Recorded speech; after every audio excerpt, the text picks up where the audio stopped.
बिस्मिल्लाहिर्रहमानिर्रहीम। अस्सलामुअलैकुम नाज़रीन, ताज 92 न्यूज़ के साथ मैं हूं नाइला भट्टी। नजर डालते हैं आज की खबरों पर। मीरपुर खास से सैयद ताज मोहम्मद शाह की खबर शामिल करते हैं। मीरपुर खास के बुखारी टाउन और मुख्तलिफ इलाकों में हेस्को अमलदारान की तरफ से कुंडा कनेक्शन के खिलाफ क्रैकडाउन। कितने ही गैर कानूनी कनेक्शन, बिजली चोरों के एक्शन।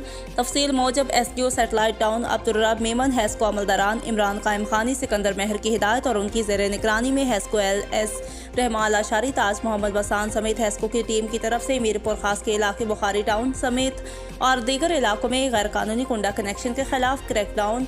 कुंडे काट दिए गए। तादाद में कुंडा कनेक्शन काटकर तारों अपने पास जमा किया। हेस्को अमले की टीम की कार्रवाई के दौरान बिजली चोरों ने में हलचल मच गई और मौका पर हेस्को अमलदारान का कहना है कि कुंडा कनेक्शन देने वालों के साथ अब कभी भी रियायत नहीं बरती जाएगी। कनेक्शन चलने के बाद ट्रांसफार्मर को नुकसान होता है।